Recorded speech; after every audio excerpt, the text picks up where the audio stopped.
Hello. Hi guys. Alam niyo, kagigising ko lang kasi wala talaga akong tulog. Hindi ako nakatulog kagabi. Tapos, ang aga ko matok ng mga bata. Kasi nga, gusto nila sumama sa akin na may sabi ko magpa-pure gold ako. Dati hinabol nila ako sa jeep. Gusto nila sumama, dalawa sila, sabi ko magastos sa pamasahe.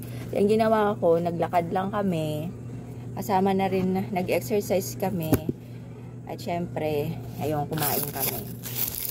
So, wala akong tulog. Kaya pag uwi ng 11, natulog pa ako. 12, 1, 2, 3. Naka 4 hours ako ng tulog. Nagising ako ng alas 3. And, kabubukas ko lang. Yung tindahan ko kasi, 8, parang nag-duty ako ng 8 hours. 9 hours lang siyang bukas. Sa hapon lang. Kasi mag-isa ko lang naman dito. And, hindi ko naman kaya na from opening to closing ako. Hindi naman pwedeng i-risk yung health mo para lang sa konting benta, 'di ba? So hapon na ako nagbubukas. Yun. Thankful ako kasi kahit hapon ako nagbubukas, kahit papaano napapaikot ko, nakakapamili pa din ako. Sa tindahan ko kinukuha yung pambayad ng tubig, kuryente, yung sa SSS ko, yung pampakain ko sa mga bata, sa mga ampon.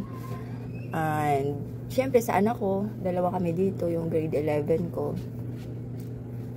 Kaya kahit ganito yung tindahan, konti yung hapon na nagbubukas.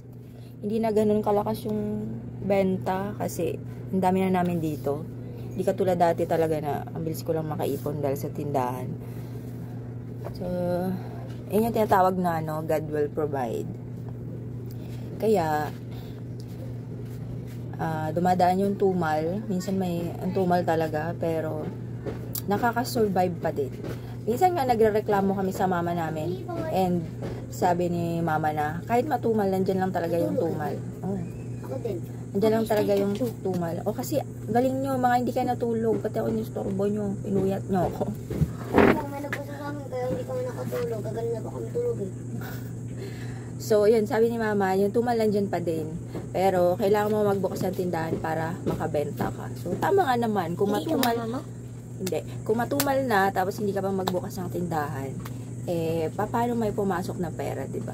Pero, syempre, tuloy pa din yung tamang pag-manage yung tindahan na ibigay mo pa din sa customer mo yung palagi nilang hinahanap as long as possible.